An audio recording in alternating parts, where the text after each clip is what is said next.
Tem alguém feliz, gente? Glória a Deus. Davi estava lendo aqui, né, o Salmo 91, e eu até coloquei, porque a gente coloca tanta coisa na internet, né? E a gente passou um susto. Quem tem criança pequena sabe que crianças às vezes nos assustam, né? E Davi estava lendo aqui, mas o verso 11 diz, né? Porque aos seus anjos dará ordens ao teu respeito, para que te guardem em todos os teus caminhos. Eles te sustentarão nas suas mãos, para não tropeçares em alguma pedra. A gente, sexta-feira, foi dar uma volta no shopping, e aí a Bruna entrou para trocar o Bento e com a Chloe, eu fiquei do lado de fora, porque eu não sabia como era, e o Bento caiu de uma altura, talvez 1,20 m, direto no chão, né? E a Chloe quando fica nervosa, é aquela pessoa que sorri, ela fica, e a Chloe sai rindo, pai, o Bento caiu. Eu até entrei falando, pô, brincadeira de mau gosto, porque no início eu achei que era uma brincadeira.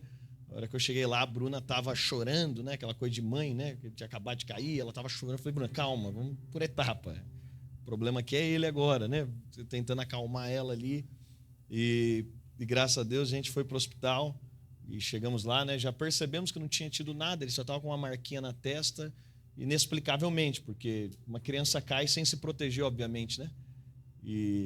E também nada, braço, perna, a gente foi vendo, e quando chegamos no hospital, né, naquele clima ainda de apreensão, a médica fez os exames clínicos, ela nem quis submetê-lo a uma tomografia, ela falou, não tem necessidade de poder fazer isso, e aí nós estávamos lá, e é tão interessante, né? Eu queria te pedir oração aqui especificamente. Gente, ser igreja, a gente deixou até a estética da nossa igreja clara, a gente veio conversando com os nossos arquitetos, estamos reformulando todos os prédios da Dinas para você ver o rosto de quem está do seu lado, para você entender que o culto não é um palco, né? A gente tem bons shows, você pode até ir em shows, tem shows gospel, tem show do Coldplay, e nada contra também a gente ter esse ambiente, mas como igreja a gente quer ouvir a sua voz, a gente quer cantar e olhar no rosto um do outro, a gente quer, começamos aqui essa manhã, eu quero te estimular isso, né? A vida é uma grande partilha.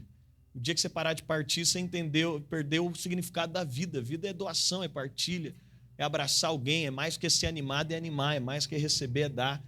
A gente chega lá no hospital e fala, Deus, qual que é o propósito? Que a médica olhou e falou, pode voltar para casa. Como a gente entrou como prioridade, porque ele tinha sofrido uma queda, em 5 minutos a gente já tinha passado.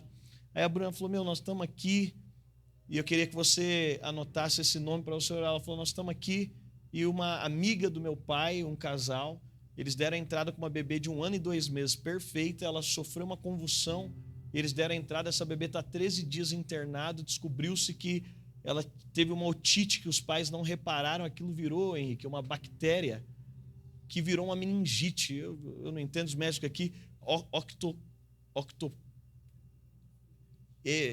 não sei os nomes, mas foi isso aí deu uma bactéria, a criança está com o crânio aberto, a Bruna falou, eu acho que Deus nos trouxe aqui, o Bento, né, sofreu essa queda, Deus usa tudo para o seu bem, só para a gente subir lá, para animar a família, orar pela família, e a gente estava lá, eu queria que você orasse pela Martina, ela chama Martina, essa bebê tão lindinha, 1 ano e 2 meses, ela está lá com o crânio aberto, depois eu vou mandar até uma foto para vocês, mas para louvar a Deus, aí eu estava pensando, quantas vezes também Deus nos guarda, né? James Dobson diz que o trabalho de pai de menino é manter ele vivo até 18 anos, né? Esse é o trabalho, né? Porque os caras querem subir em tudo, querem fazer estripulia, esse é o nosso trabalho, que Deus guarde cada criança da nossa comunidade, amém, gente? Que Deus guarde seus filhos, mas quero te encorajar sempre a orar por isso. Hoje eu vou falar um pouco sobre isso. Jesus nos diz, livra-nos do mal. É uma oração que a gente tem que fazer. Você sai de casa, você precisa pedir, Senhor, me livra do mal. Você pode andar de carro blindado, gente. Você vai ter que abrir a porta do carro e descer. Você pode dizer, não, a Bruna ficou chocada porque, olha, eu tive uma mãe que até hoje, hein, tenho 33 anos, minha mãe me liga na hora que eu estou saindo, ela acompanha. O avião saiu, decolou, estou orando, desceu, chegou em casa. Minha mãe até hoje, olha que ela está em outro fuso horário, mas a Bruna consegue superar a minha mãe. E eu estava dizendo, Bruna, você vê que não é só também a nossa capacidade. Você pode ser o mais acolhedor, mas depois que você lembrar, lembre de orar pela Martina, por gentileza, por essa criança, para Deus operar cura. Ela ainda está internada, o quadro ainda é um processo, ela está em coma induzido. E então a Bruna subiu lá e pôde orar. Eu creio que a gente foi para o hospital com esse com esse propósito. Mas glória a Deus também, que Deus guardou o Bento, que Deus guarde os seus filhos, sua casa, sua família. Amém? Glória a Deus. Eu quero compartilhar com você uma palavra e eu quero falar hoje com você sobre o poder da consagração. Você sabe, há um tempo atrás eu comecei a perceber, você sabe que não existe nenhum conhecimento neutro. Todo conhecimento está produzindo crença em nós. Tudo que você se expõe está gerando um tipo de crença dentro de você. E o risco, é por isso que a gente está numa era tão complexa, por quê? Porque tudo que você está exposto está gerando uma crença. Por mais que você não perceba de forma objetiva, todo conhecimento está produzindo uma crença dentro de você. E vez ou outra, eu não sei você, mas vez ou outra, eu sou confrontado pelo Espírito e algumas crenças minhas são checadas. Algumas coisas que às vezes eu nem percebo. E você sabe, eu tava no carro, e aí estava orando, e eu estava ouvindo uma mensagem, e daqui a pouco eu comecei a perceber que dentro de mim estava construindo uma crença de que se Deus quiser fazer, Ele vai fazer. Então, sabe aquela crença de que assim, eu não preciso de orar tanto, porque se Deus quiser fazer alguma coisa, Ele vai fazer. E a minha oração, ela não vai mudar nada naquilo que Deus vai fazer. E você vai perceber que algumas crenças, elas não são fruto de mentiras, elas são fruto de sofismas. O que é um sofisma? É uma verdade incompleta. Quantos creem que se Deus quiser fazer, Ele vai fazer? Diga amém. É uma verdade, não é? Mas um sofisma é dizer, olha, Deus vai fazer se Ele quiser fazer e você não precisa de fazer nada para isso. Você não precisa de orar, você não precisa de jejuar, você não precisa de buscar, você não precisa se consagrar, porque afinal, se Deus quiser fazer, Ele vai fazer. E aí eu comecei a perceber que a minha vida de devoção, ela estava abaixo. E aí é interessante, porque todas as vezes que a gente tem uma prática, por exemplo, gente, a gente não ora como deveria orar, porque tem uma crença dentro de nós que faz com que a gente creia que a gente não precisa. Se você for analisar de forma mais profunda, tudo aquilo que se tornou um hábito para você é fruto de uma crença que você enraizou. Alguém que ora constantemente é uma vida de devoção é porque uma crença foi gerada dentro dele. E aí nós precisamos de um equilíbrio. Por quê? Foi interessante porque na noite passada, eu não sei, o meu YouTube, ele manda uns recomendados para mim, eu falo, o algoritmo deve achar, não sei o que ele acha de mim. Aí mandaram, aí eu assisti a pregação de um pastor, eu nem conhecia, mas o nome dele era famoso, né? E ele estava falando sobre a oração na madrugada. Aí eu falei, deixa eu ver isso aqui. E assim, aí nós precisamos de equilíbrio, porque eu estou vendo o cara falando de oração na madrugada, ele usa um versículo, né? Eu amo os que me amam e os que de madrugada me buscam me encontrarão. Quantos já viram esse versículo? Mas o cara fez um malabarismo dentro desse versículo, que eu falei, poxa, eu espero que a nossa comunidade tenha um ouvido tão treinado para a palavra. Davi estava falando que ontem as mulheres estavam aqui estudando a palavra. É tão gostoso ter o ouvido treinado para a palavra, que o cara começou, aí ele falou assim, ó, eu vou interpretar esse versículo de outro jeito. Se está falando que eu amo os que me amam, então eu odeio os que me odeiam. E os que me buscam de madrugada me encontrarão. Ele diz, e os que não me buscam de madrugada não me acharão. Assim, eu falei, tá difícil então, porque eu não tenho horário de madrugada, acho que eu não estou encontrando Deus. E eu até cliquei para poder ouvir a mensagem, porque o que estava se falando era bom, mas eu falei, poxa, porque nós precisamos de um equilíbrio. E qual que é o equilíbrio? O equilíbrio que eu sei que Deus está pronto a fazer tudo que Ele faz, mas eu sei também que a consagração é uma forma, então, de me disponibilizar para Deus. É uma forma de perceber o que Deus está fazendo. É uma forma de Deus mudar o meu coração. Aliás, eu não sei para você, mas Deus assim não está muito preocupado com a sua penitência. Só, pastor, vou ficar sem comer. No final de semana que vem a gente vai ficar 40 horas. Eu queria te encorajar, gente. Larga a mão, vamos largar a mão de ser crente mais ou menos. Você sabe, ai, pastor, 40 horas, ai, eu passo mal. Gente, quando a gente quer fazer, assim, se você tem um problema de saúde, amém. Se você não tem, eu queria que você rompesse para você mesmo, dissesse para você mesmo. Sabe por que a gente não faz? Porque você não crê que isso é eficaz. Agora, por outro lado, a gente precisa ter um equilíbrio. Por quê? Porque a gente também não pode achar que é só isso. Não, então eu vou fazer agora, igual esse cara está falando. Aí você entende? Tem gente que não ora de madrugada, porque não crê no poder da eficácia. Mas tem um cara que vai orar de madrugada com a mentalidade errada. Porque se eu estou orando de madrugada, porque Deus só me ama e só me escuta porque é na madrugada, será que Deus está ocupado o resto do dia? Aliás, eu nem sei qual é o fuso horário do céu. Eu fiquei pensando, depois de um sermão desse, vai que Deus fala, rapaz, mas você estava no Brasil. Os que de madrugada me buscam, era madrugada no Brasil, mas já era meio-dia no céu. Você sabe, aqui eu não estou falando contra o horário de madrugada, que inclusive nós vamos começar um movimento de oração da madrugada aqui na nossa comunidade, mas o que eu estou falando é sobre um equilíbrio. Quando nós falamos sobre, e o que eu quero compartilhar com você é sobre o poder da consagração, é que tudo que você se consagra, ninguém se dedica a algo que ele não tem expectativa naquilo. E quando falamos na relação para com Deus, é pecado fazer qualquer coisa que não tenha fé envolvida. Se você vem para um culto como esse, sabe qual é o nosso problema, gente? Sabe por que hoje a gente frequenta bem menos? Porque você não crê no poder que tem num culto de domingo. Os seus pais criam muito mais que nós, sim ou não? Os nossos pais criam. Ficava doente, o cara fala, eu vou doente porque eu creio que eu posso entrar doente lá e sair curado. O cara estava desanimado, ele diz, eu vou desanimado. O cara às vezes tinha um outro compromisso, ele diz, gente, é louvável, vamos ser sinceros, é louvável quando alguém diz, olha, eu abri mão de tal agenda para poder fazer. O que ele está dizendo? A minha crença mais enraizada diz que eu tenho fé naquilo que pode acontecer por meio de um ato. Você entende? Não é o fato do ato em si. Vamos ser sinceros, você poderia congregar qualquer dia da semana, você poderia, mas quando você em fé, então é a fé que está por detrás do ato. Quando Abraão vai oferecer Isaac, Deus não precisa de um menino morto. Deus precisa do coração de Abraão com uma expressão de fé dizendo, eu creio que o Senhor é digno, inclusive, daquilo que o Senhor me deu e daquilo que eu mais amo. Eu quero ler com vocês Isaías 62. Eu quero que você abra a sua Bíblia, por gentileza, em Isaías 62. Eu quero ler com você a partir do verso 1 ao verso 7. Olha o que ele diz, Isaías 62. Por amor de Sião, não ficarei quieto. Por amor de Jerusalém, não descansarei. Enquanto sua justiça não resplandecer como um amanhecer e a sua salvação como uma tocha acesa.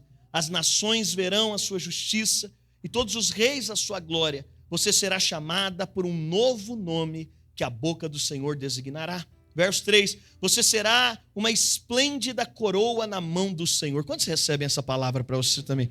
Uma diadema real na mão do seu Deus. Nunca mais a chamarão abandonada, nem desamparada a sua terra. Você será chamada bendita, pois o Senhor terá prazer em você e a sua terra estará casada. Assim, verso 5, como um jovem se casa com a sua noiva, assim os seus filhos se casarão com você. Como um noivo se alegra por sua noiva, assim o seu Deus se alegrará por você. Coloquei sentinelas em seus muros, ó Jerusalém, jamais descansarão de noite. Vocês que clamam pelo Senhor, não se entreguem ao repouso e não lhe concedam descanso até que ele estabeleça Jerusalém e faça dela o louvor da terra. Vamos orar. Pai, obrigado pela tua palavra. Nós nos voltamos à tua palavra uma vez mais, crendo que ela está apta, crendo que no nosso meio não há ninguém que não precise ser instruído por ela. Nós oramos, a tua palavra não só nos informa, ela nos transforma. A tua palavra não é só uma informação, ela é uma revelação. Por isso nós oramos agora, Espírito Santo de Deus, tu que conheces as profundezas do coração de Deus, nós te pedimos, leva-nos ao conhecimento pleno da tua palavra. Além do nosso intelecto, nós oramos pedindo ao teu Espírito que nós possamos ser tocados não só nos sentidos naturais, mas também de forma espiritual. Quantos creem, diga amém. Você sabe, a consagração é quando eu me separo a algo. É quando eu compreendo ser consagrado. É quando eu agora me separo, eu me dedico a algo específico. É interessante porque quando nós falamos e nós vamos entrar em 40 horas de jejum na próxima semana, eu quero preparar o seu coração para isso. Para que o seu coração seja preparado para uma perspectiva. Por quê? Porque nós corremos o risco, e inclusive é um momento teológico do Brasil que a gente corre o risco, porque a gente vem de uma onda de legalismo muito forte. E, gente, é muito complexo, porque todo extremo é perigoso. Você fala, ai pastor, a gente tem uma onda de feminismo, mas ela é consequência de uma onda de machismo. Então, sair de um extremo, o que eu digo é que todo ferido, quando você está ferido, você não vai conseguir ter uma perspectiva correta sobre as coisas. É por isso que todo ferido, quando ele vai emitir a opinião dele, ele tende a ser desequilibrado. depois que uma mulher foi oprimida por um marido, então uma geração que foi oprimida por um homem, agora ela tem a tendência de, na próxima geração, gerar um extremo perigoso, de dizer, olha, nenhum homem presta. Olha, vai conseguir a sua independência, porque eu, como sua mãe, dependi de um homem a vida inteira, e quando a gente chegou em uma determinada idade, esse cara virou para mim e falou, estou indo embora com outra mulher, e eu não tinha o que fazer. Então a tendência é que o extremo, agora eu vou criar uma filha preparada para ela nunca depender de homem nenhum, e os extremos são perigosos.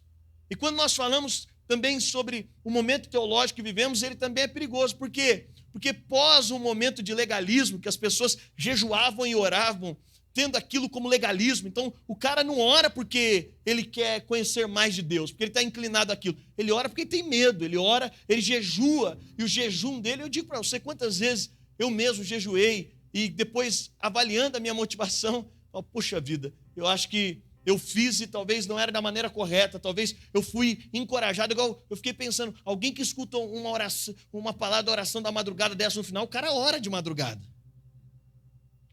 Mas os extremos são perigosos. E aí alguém escuta aquilo e diz, não, então orar de madrugada não tem efeito, não é isso que eu estou dizendo para você. E quando nós olhamos aqui, esse texto de Isaías 62, fala sobre a restauração de Jerusalém, simbolizando o povo de Deus. Fala sobre esse processo de restauração. Deus promete, então, transformar aquilo que está desolado em algo glorioso, para que as promessas se cumpram.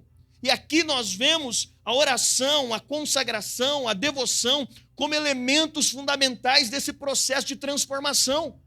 Você não vai conseguir encontrar, é interessante porque Spurgeon dizia o seguinte, sempre que Deus deseja realizar algo, diga assim, sempre que Deus deseja realizar algo, Ele convoca o seu povo a orar. Gente, de forma espiritual, toda vez que Deus quiser fazer algo na sua vida, Ele vai te chamar para um ambiente de consagração. Ele vai te separar para um ambiente de devoção.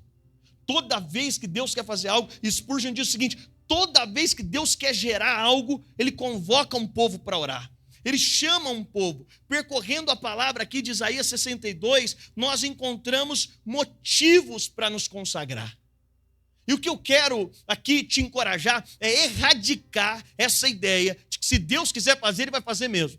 Erradicar a ideia de que se eu orar ou não, no final vai dar a mesma coisa. Vamos ser sinceros. Muitos de nós pensam nisso. Pastor, se eu orar ou não, no final dá a mesma coisa.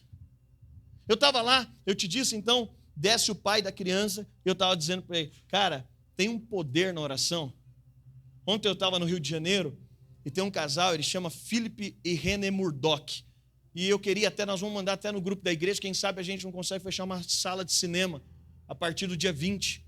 A história dessa mulher, ela é uma americana casada com um pastor brasileiro, ela está correndo, Renato, no Rio de Janeiro, sai um morador de rua em surto com uma barra na mão, e na primeira agressão ela já cai desmaiada, então ele continua com sequentes agressões. Essa mulher vai com morte cerebral para o hospital com a chance de 1% de sobrevivência. Esse filme chama Fé para o Impossível, ele vai sair, você pode depois assistir o trailer, a gente quer ver até se a gente consegue fechar uma sala de cinema, e esse filme fala sobre tudo o poder da oração. Ele com filhos pequenos, ele falou, nós vamos mobilizar o mundo inteiro para orar. Você acredita que essa mulher está viva hoje por causa do poder da oração? Mas a maioria de nós vai dizer, não, pastor, se fosse para ela estar viva, ela ia estar viva de todo jeito. Agora, não é só a oração em si, é porque a oração é uma expressão profunda de fé. Ai, pastor, se eu jejuar ou não, o seu jejum é uma expressão de fé. E mais do que uma expressão de fé, e obviamente há um desdobramento tão grande que expressa quando nós estamos buscando algo, mas também é uma expressão, eu estava até dizendo aqui, teve até um dos irmãos que falou, pastor, depois que eu ouvi o testemunho da Chloe, eu passei a jejuar com mais intensidade. Eu falo, eu também.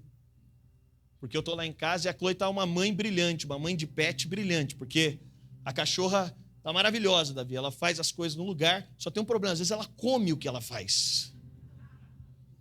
Eu estava outro dia assim, conversando com ela triste, né? Falei, pô, você come o que você faz? Aí ela me falou, mas tem gente que não come, mas fala o que eu faço. Aí eu falei, então assim, ela falou, ela come os dejetos dela, ela falou, mas tem gente pior, que é quando a gente usa a nossa boca de maneira ruim. Eu estava lá na meditação, né? Tudo é uma grande meditação na vida, né? Aí eu fiquei pensando, que coisa desconfortável, porque a raça específica, ninguém contou isso pra gente. A raça é tão bondosa em tudo, mas ela tem esse problema. Grande problema, né, gente? O problema é que depois eu não quero que a cachorra me beija, né? Mas é interessante porque a Chloe queria muito cachorro, e aí, até contei aqui, mas aí a gente foi viajar, chegou lá, tem um amigo que chama Cabeto, estava na viagem, ela ficou insistindo. Ela estava muito insistente, mas muito insistente. E aí chegou uma hora que a gente meio que perdeu a paciência, assim, Chloe, para de falar disso, filho, por favor. E aí tudo, a Chloe é muito sarrista, né? Ela fala, tá chovendo, tá vendo? Tá.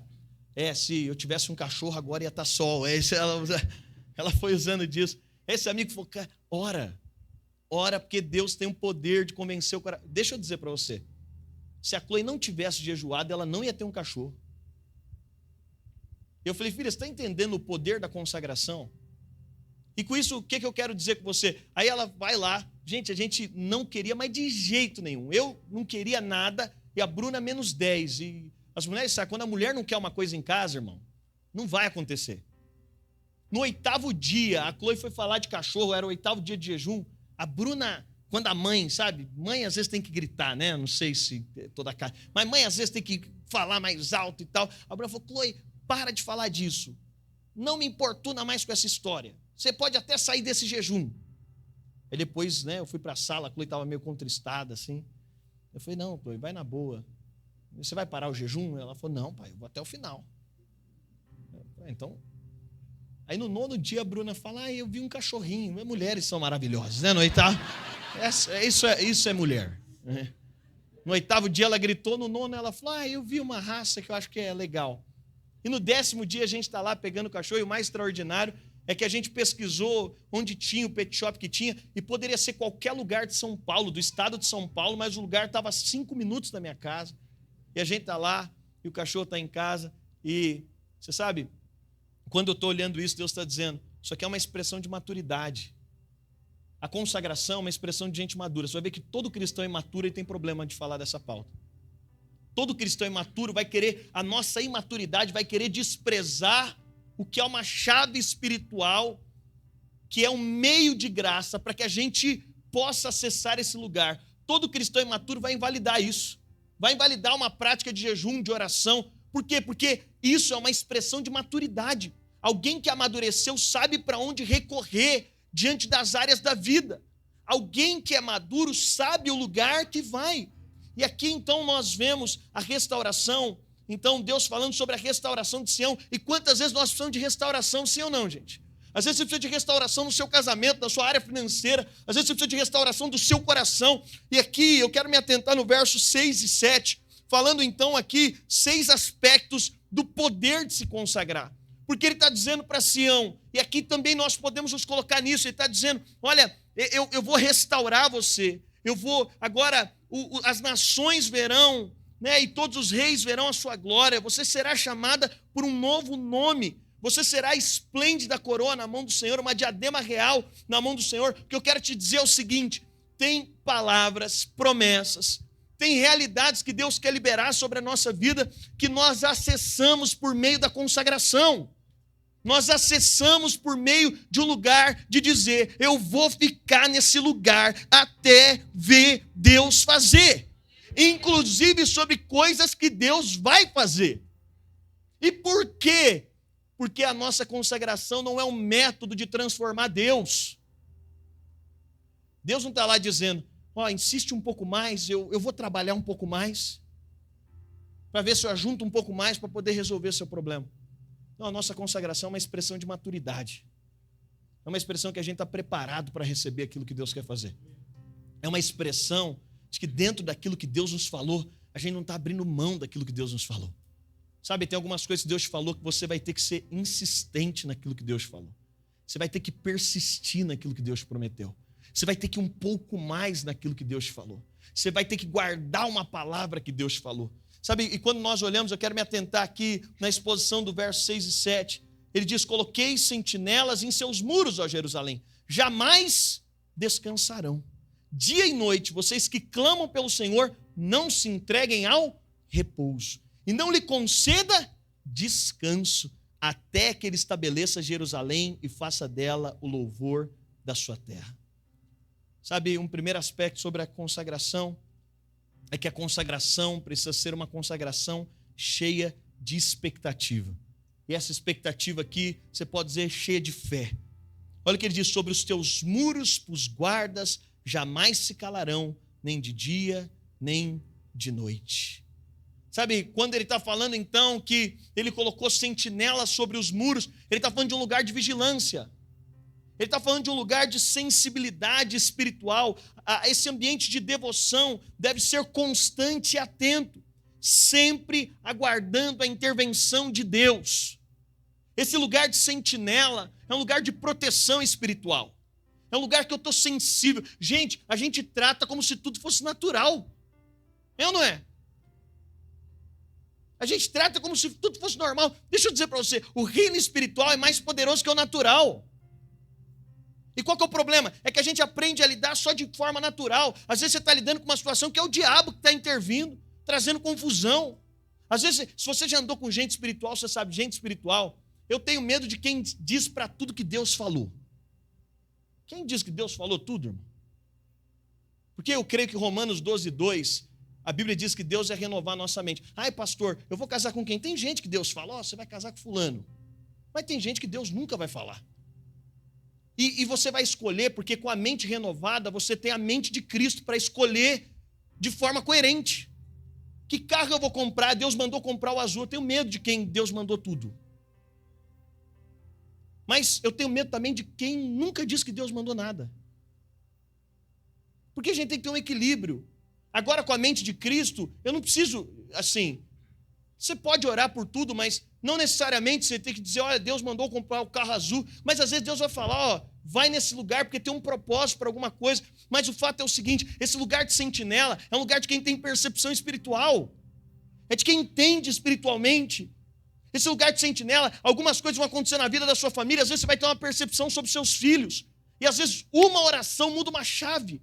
Olha que loucura, gente. Olha como Deus pode usar uma cachorra. A Chloe vai para esse lugar. Eu fiquei pensando, nunca mais essa menina vai desconsiderar. Eu conheço gente com orações poderosas, mas eu não conheço ninguém igual a Chloe. E toda vez que a gente vai no shopping, você não precisa de orar para achar vaga no shopping. Mas eu oro, por quê? Porque a primeira vez que a Chloe orou, saiu o primeiro carro. Depois disso, vocês podem perguntar para a Bruna, e eu não tenho porquê, obviamente, estar usando aqui para exagerar. Toda vez que a Chloe ora, é absurdo. A gente entra, pode estar a fila que for, ela ora, sai. E eu estou querendo uma pedagogia na minha casa de dizer para ela, a gente precisa sempre estar sensível. Aí ela faz esse jejum, e o que eu vibrei de poder dar ao cachorro é que depois eu saí com ela e falei, filha, você viu o poder que existe quando a gente leva a coisa para o lugar correto? Aí olha que coisa interessante, eu não gosto de forçar os meus filhos, agora o Bento. Eu cresci numa casa que meu pai não me forçou, ele me influenciou, aquilo foi me cativando. E você sabe, filho de pastor, ele já vive seus dilemas e pressões naturais. Né? Glória a Deus, nós temos uma comunidade tão tranquila com isso, mas né, meus filhos são como seus filhos também. Eles vão precisar da mesma experiência com Jesus. Eu tenho o mesmo temor de... Eu não acho que porque eu sou pastor, meus filhos vão ser mais tementes a Deus que eu sou. Eu preciso da mesma graça de Deus que qualquer pessoa. Aliás, eu acho que eu preciso mais ainda, por uma série de fatores. E aí eu acordo um dia de madrugada, Davi, porque a única coisa que a cachorra está fazendo é acordando de madrugada, às vezes porque ela acabou de sair, novinha. Aí eu estou vendo a Chloe de um lado para o outro orando. E assim, o batismo com o Espírito Santo, para quem cresceu numa família pentecostal, eu também tenho receio da pessoa ser batizada e ela nem saber que foi, porque às vezes ela está ali imitando e tal. E nós, como igreja, eu não creio que necessariamente você tem que falar em outras línguas, mas eu creio que é um dom dado a todos e que você pode, e que é a única evidência que a gente tem. Pode ser que você seja batizado e não falou, mas a evidência que a gente tem é quando se fala. E eu nunca forcei isso da Chloe. Então, né, ela está ali, eu nunca forcei, deixa a coisa rolar, o Espírito fazer e tal. Já orei algumas vezes por ela, aí estou vendo ela de um lado para o outro. Eu estou vendo uma oração meio estranha. E ela está para um lado, para o outro, para o lado, para o outro. Eu não falei nada para não constranger ela. No outro dia eu falei, filha, você estava orando em português? Não, pai, eu estava orando em línguas. Porque ela não queria que a cachorra latisse e acordasse o Bento. Aí eu falei, mas você é batizada? Ela falou, pai, eu precisava de uma oração muito poderosa. E eu acho que eu já sou batizada, mas eu nunca tinha manifestado a evidência de falar em línguas. E eu estava ali na madrugada e eu comecei a orar, e o Espírito Santo me tomou e eu comecei a falar em línguas, para a cachorra não acordar o irmão.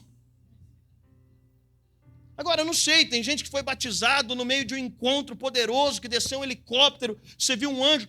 Deus tem as suas maneiras e as suas formas de fazer com cada um de nós e a sua pedagogia, mas o fato é o seguinte: quando a gente começa a colocar a vida, e eu falei, tá legal essa cachorra lá em casa, porque ela está tendo que depender de Deus até para a cachorra ficar quieta para não acordar o irmão. Mas ele diz, eu coloquei sentinela sobre os seus muros, que é esse lugar, o sentinela. A gente precisa de entender que oração, ela vai tramitar em dois aspectos. Oração também é guerra. Oração também é um meio de guerrear. Oração é um meio de você batalhar por algo. Se você já fez tudo pelos seus filhos, tem um lugar que é guerra. Se você já fez tudo pelo seu casamento, tem um lugar que é guerra. Agora, a oração não pode ser o nosso step depois que a gente tentou fazer tudo. Se você está olhando para a sua própria história, oração é guerra, mas oração também é expectativa. Oração é esse lugar que eu estou clamando em expectativa. É expectativa. Gente, Deus atendeu, e aqui expectativa, como eu te disse, você pode trocar por fé, mas Deus atendeu, é um leproso que chega até ele com expectativa. É uma mulher com fluxo de sangue que está dizendo, se eu apenas tocar, você está entendendo o poder da oração nesse lugar de fé, de dizer, é nesse lugar que eu estou entrando, e você precisa de entender que a oração está tocando o trono de Deus. A Bíblia diz que essa oração sobe como incenso, é por isso que no altar do tabernáculo tinha um altar do incenso. Gente, a sua oração está subindo como um aroma suave, essa oração está subindo agora, e ela está tocando o trono de Deus. Abacuque vai dizer sobre esse lugar de sentinela, esperando a resposta de Deus no meio da crise do seu tempo. Lá no capítulo 2, no verso 1, ele diz, ficarei no meu posto de sentinela e tomarei posição sobre a muralha, aguardarei para ver o que o Senhor me dirá. Quando nós oramos, nós devemos estar vigilantes, esperando que Deus nos responda. A oração nos coloca em posição de alerta e expectativa. Nós devemos, é nesse lugar que nós estamos esperando uma resposta, uma intervenção. É nesse lugar que a gente tira as coisas do mundo natural e a gente eleva as coisas a uma realidade espiritual. Mas, segundo lugar, a consagração precisa ser perseverante. Olha o que ele diz, depois que ele fala, então, que colocarei sentinelas em seu muro, jamais descansarão dia e noite. Vocês que clamam ao Senhor, não se entreguem ao repouso. Vós que fareis lembrar o Senhor, não descanseis, nem deis descanso a Ele. A perseverança na oração é algo crucial, é um princípio crucial. O apóstolo Paulo vai dizer, olha, diante de uma necessidade dele, pelo qual orei 3 vezes, isso aponta para uma oração perseverante. Jesus no Getsêmani, o que aponta a oração dele? Ele volta, os discípulos dormem, e ele está ali numa oração perseverante até escutar algo de Deus. Ele persevera, a oração precisa ser, o nosso problema não é começar a orar, o nosso problema é perseverar em orar. O nosso problema é continuar orando, a perseverança. O nosso problema não é começar a jejuar, é continuar jejuando. O nosso problema, devemos continuar em consagração até vermos as promessas de Deus cumpridas na nossa vida. Quantas pessoas você conhece? A gente canta que quem tem promessa não morre. Morre sem ver. Porque você está dizendo, se Deus falou, pastor, Deus vai fazer. Não, existe uma consagração perseverante na direção do que Deus... Se você crê tanto no que Deus falou, então por que você não se consagra na direção do que Ele disse? Se você crê tanto no que Deus falou, Ele está dizendo, fareis lembrar o Senhor. Vamos ser sinceros, gente, Deus está com amnésia? Deus está esquecido? É que fareis lembrar o Senhor, é que no meio da oração, enquanto você está dizendo para o Senhor, nessa oração perseverante, o seu coração se enche de fé, se lembrando daquilo que o Senhor te disse. É o seu coração que é renovado nesse lugar. É o seu coração que é nesse lugar. Sabe, quando nós falamos sobre a perseverança na oração, é um princípio espiritual. Em 1 Samuel capítulo 12, e você vai ver que Jesus exalta isso. Ele diz, olha, tinha um juiz iníquo, tinha uma viúva, o que ela fez? Ela insistiu. Ele estava falando sobre oração. Ela insistiu. Gente perseverante chega lá. A oração, a consagração, o jejum é um exercício de perseverança. Quando nós olhamos 1 Samuel capítulo 12, Ana ora com perseverança por um filho e Deus ouviu a sua súplica. O próprio Jesus diz, ele fala sobre buscar encontrareis, né? Então pedi, dar-se-vos-á, buscar encontrareis, batei e abrir-se-vos-á. Sabe, ele está dizendo pedir, busca, bate. Às vezes você vai pedir. E aí, talvez o caminho, só no pedido, agora você vai buscar. Agora você vai bater. E ele está dizendo, porque o que pede, recebe. Mas tem que pedir. O que pede, o que está lá nesse lugar de pedido, recebe. O que está lá constantemente, o que pede, recebe. Deixa eu te perguntar, o que na sua vida é fruto de oração? Será que você já chegou numa realidade, entrou num lugar, viveu uma realidade, você dizer, cara, isso aqui é fruto de oração. Isso aqui eu pedi. Pedi e dar-se-vos-á. Quantos creem que ele dá? Mas por que a gente não pede? Eu não sei você, talvez a gente crê de uma forma, não, estou aqui, Deus é tão legal, e ele, não, pedi e dar-se-vos-á. Tem coisa que é fruto da sua busca, você buscou. Buscou. Buscai e encontrareis. Tem coisa que você buscou. A gente sabe qual que é o problema? Eu tenho visto muitos novos convertidos, você fala, por que esses caras recebem mais? Porque tem novo convertido que ele acaba de conhecer Jesus, e numa pureza, ele vai com tanta sede.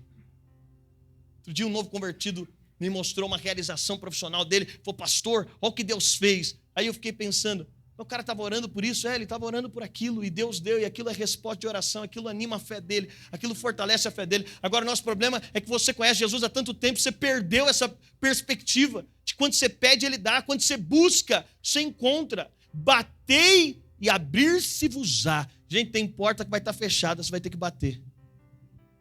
Tem porta que você vai se ver fechando, e você vai ter que ir lá, e você vai ter que bater. A oração é perseverante. Quando nós olhamos para Ana, Ana olha com perseverança. E ela não desiste mesmo quando parecia que não teria resposta. Essa mulher vai insistir em oração. A perseverança dela é tão grande que o sacerdote olha para ela. Ela é rejeitada até pelo sacerdote nesse ambiente que ela está insistindo em um lugar de consagração. Quantos conhecem Agostinho, um dos pais da igreja? Talvez um dos maiores teólogos da história da igreja. Agostinho foi um homem devasso, completamente perdido. E o que marca a biografia de Agostinho não é ele. Agostinho tem uma experiência com Romanos de uma forma inusitada. Ele escuta a leitura do livro de Romanos e depois de uma insistente busca da sua mãe, e a biografia de Agostinho é marcada por Mônica. Ela ora pelo seu filho por 30 anos. Ela insiste em oração por 30 anos. E esse cara era tão devasso que na biografia dele diz que depois algumas mulheres o encontravam na rua. E ele dizia, eu já não sou mais aquele homem, tamanho uma vida depravada. Agora qual que é o nosso problema? Nós estamos numa geração que se alguma coisa não der certo, a gente larga a mão. A fala do nosso presidente, eu sei que você viu só como uma fala econômica, né? E aqui eu não estou falando de política. Porque eu lamentava a fala muitas falas do nosso antigo presidente, e eu pensei, aí vem um próximo, e a gente tem uma crise de declaração, uma crise política, uma crise de liderança. Mas quando você diz o seguinte, se o produto está caro, não compre. Eu sei que você vê só de forma talvez econômica, sabe como eu vejo? Seja um perdedor. Se o seu casamento estiver difícil, desiste dele. Se a vaga que você está buscando for muito alta, não estuda não. Se o que Deus falou para você é muito difícil, em outras formas é o quê? É muito mais fácil dizer, não, vou ficar aqui. Meu filho é um devasso e Deus falou alguma coisa. Gente, eu estava falando para aquele pai, tem uma criança no nosso meio, filho do Denis, que hoje é membro lá de Barra Mansa, foi de Santo André, ele teve, salvo engano, 14 paradas. Quantas foram, Sandra? 14? 14 paradas, ele ficou internado anos, o menino. 1 ano e meio. O menino nasceu com um problema. E eu me recordo que até em uma das visitas do meu pai, a equipe médica, porque esse pai disse, meu filho vai sair daqui. Gente, quem já entrou em hospital 2 dias, 1 semana, você sabe que é um caos. Essa família tem que ficar se revezando, e eles tinham outros 2. outros 3 filhos, esse era o 4º. Aí ele disse para a equipe médica, eu não quero mais ouvir relatório contrário. O que Deus me falou é a verdade. E o cara vai insistir, gente, uma parada já é um caos. Uma criança ter 14 paradas. Eu me lembro que salvo engano, uma das idas do meu pai lá, os médicos disseram, parece que o pai está meio obstinado. É bom preparar ele, porque as chances do menino são nulas. Mas o cara está perseverando em oração. Aí você olha para o filho dele hoje, que saiu sem graves sequelas, de 14 paradas, eu estava dizendo para aquele pai, irmão, se você for diante de Deus insistindo em algo, se você for diante de Deus e colocar algo, mas em perseverança. Nós estamos falando de jejum e a maioria de nós não vai estar aqui nas 40 horas, você até poderia estar, porque talvez você não tenha fé para crer que você coloca coisas diante de Deus e você persevera diante de Deus. E é só esse tempo? Não. É só, demora 10 dias para Deus fazer? Não sei. Mas o jejum de Daniel, que é de 21, não era 21, é até ver algo acontecendo, é insistindo em algo. E depois de 30 anos, na biografia dele diz o seguinte, um filho de tantas lágrimas não podia ter se tornado outra coisa. Não tinha como ter virado outra coisa. Sabe, um terceiro aspecto é que a consagração precisa ser baseada nas promessas de Deus. Olha o que ele diz, lembrai ao Senhor o que Ele falou. A consagração é um lugar onde Deus está alinhando o nosso coração com o dele. A consagração é um lugar onde nós somos alinhados. A consagração não é um ambiente que eu venho obstinado para aquilo que eu quero, mas é lembrar ao Senhor o que Ele falou, é lembrar o que está na sua palavra. É por isso que há uma profunda conexão entre o conhecimento da palavra e a consagração. Eu me recordo que nós tínhamos uma funcionária em Santo André e ela era uma pessoa muito simples, ela tinha vindo de uma cidade do interior, mas muito apaixonada por Deus, e um dia nós estávamos no final de uma aula discutindo teologia e chegamos até ela com a discussão, o que é mais importante, a oração ou a meditação na palavra? E levamos para uma pessoa simples, sem grandes argumentos teológicos, mas cheia de vida. E a discussão foi, o que é mais importante, perguntamos a ela, a oração ou o conhecimento da palavra? Ela virou e falou, oxe, quem não conhece a palavra vai orar o quê? Sabe qual é o problema? Não adianta ter devoção na oração se você não conhece a palavra. Por quê? Porque lembrar a Ele o que Ele falou. É lembrar ao Senhor as suas promessas. Gente, se você já orou, orações bíblicas é quando você pega, o Davi leu o Salmo 91, a gente olha aos seus anjos, Ele dará ordens. Você está dizendo, Senhor, eu não estou em todos os lugares, eu não vejo todas as coisas, mas dá ordens a favor dos meus filhos, para cuidar deles na entrada, na saída, dá ordem a favor do meu carro, tem anjos acampados aqui ao redor do meu carro, para nos guardar, para nos proteger. Um prego na estrada pode acabar com a sua família. Um prego na estrada. Eu tenho um pastor que convivi com ele, hoje não somos tão próximos, num acidente morreu os 3 filhos e a esposa. Num acidente, numa fração de segundo. Aí quando eu vejo isso, eu digo, eu estou insistindo em oração, porque eu sei que tem espíritos que se levantam contra a minha família, mas eu estou declarando a palavra, e eu sei que Deus pode guardar a minha casa, a minha família, e eu estou declarando, e eu estou insistindo nisso. É uma oração baseada nas promessas de Deus. Quando nós vamos ver as orações bíblicas, elas estão baseadas na palavra, nas promessas de Deus. Elas estão aqui fundamentadas nesse lugar, lembrando a Deus das suas promessas, das suas próprias promessas, porque Deus não vai fazer nada fora daquilo que Ele mesmo disse. Mas Ele diz, eu velo pela minha palavra para cumpri-la. Céus e terra passarão, mas as minhas palavras permanecem para sempre. Seja todo homem mentiroso. Sabe o que isso significa também? É que qualquer coisa que te disseram que não é o que Deus te disse, seja todo homem mentiroso, seja toda circunstância mentirosa, mas a palavra dele permanece para sempre. Mas em quarto lugar, ele diz, não descanseis. Diga comigo, não descanseis. É uma oração ininterrupta, incansável. É uma consagração ininterrupta. Eu não sei o que você precisa de colocar nesse lugar. Eu não sei que para 2025, gente, nós estamos falando de um tempo de profundidade, a gente precisa dar basta para algumas coisas, para a nossa imaturidade e levar para o lugar certo. De ir diante do Senhor de algumas coisas, ou algumas coisas estão no nosso coração, e deixa eu dizer, Deus cumpre também desejos do nosso coração. Ele alinha, Ana só queria um filho, e tudo bem com isso. Mas quando ela vai para esse lugar de devoção, Deus alinha o desejo dela de ter um filho com o propósito dele de gerar um profeta para a nação. E é nesse lugar que as coisas se encontram. Por isso a gente também não pode andar nessa nossa religiosidade. Eu estou pedindo isso para Deus e ser. Se você estiver pedindo alguma coisa e estiver fora, Ele alinha. É nesse lugar que nós somos alinhados. É nesse lugar, muitas vezes, de imaturidade. Você está dizendo, Deus, me dá uma Ferrari, me dá uma Ferrari, me dá uma Ferrari. E Deus talvez olha para você e fala, cara, eu não quero dar uma Ferrari, mas eu quero colocar milhões na sua conta para você ser a resposta de um povo. E aí, você percebe, é muito além da Ferrari. Aí você fala, pastor, orar pela Ferrari. Não, mas é nesse lugar que você está orando e que você percebe que tem um alinhamento, mas é de forma ininterrupta, incansável. Eu não creio que alguém que está nesse lugar não vai ser alinhado pela vontade de Deus. Eu não creio que nesse lugar a gente não encontre espaço. Se a gente for com o coração completamente disposto, eu não creio, mas é ininterrupta. Ele diz, não descanseis. Vamos ser sinceros. Quem ora aqui sabe, nada cansa mais que oração. Irmão, você ora 15 minutos, parece que passou 15 anos. Mas é uma oração ininterrupta, incansável.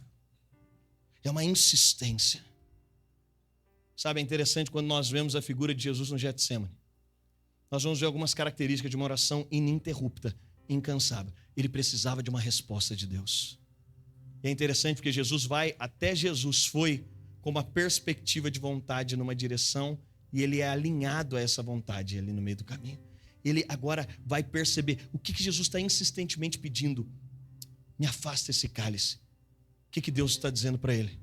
Eu não vou afastar. Mas aonde Jesus encontra a convergência do que ele queria com o que Deus queria? É no lugar de devoção. Você vem jejuar, não se preocupe muito.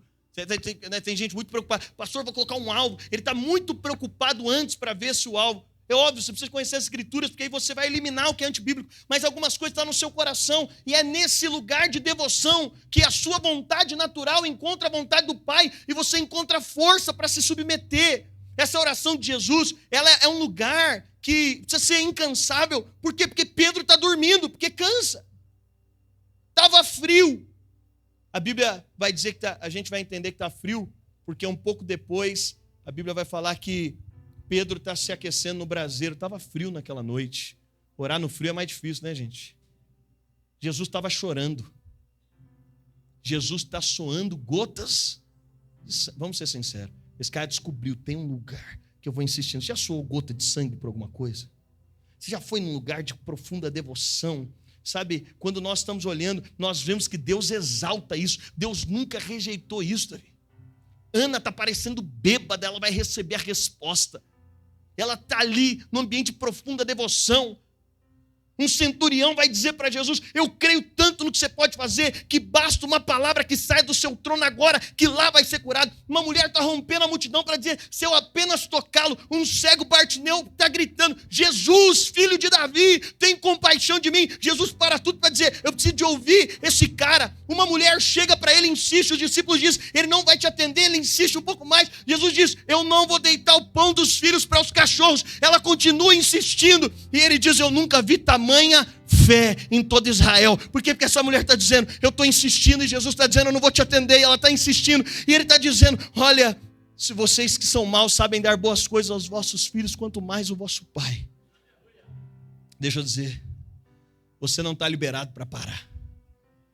Você não está liberado para parar de orar, para parar de insistir, para parar de clamar, para parar de ir nesse lugar de dizer, eu estou orando, eu estou insistindo em oração. E eu estou me consagrando. E amanhã de novo. Pastor, e se alguma busca estiver errada no meu coração? Deus alinha nesse lugar que ele diz, filho, eu tenho planos mais elevados. Deixa eu dizer, Deus nunca está pensando sobre você menos que você. Ele sempre está pensando a mais. E é nesse lugar de oração que você vai pedindo alguma coisa e Deus fala, deixa eu corrigir a rota. Mas muitas vezes é o que Deus mesmo te prometeu e que você sabe que é e que ele quer. E que você está lá insistindo. E quinto e penúltimo, é uma oração que alinha o nosso coração à vontade de Deus.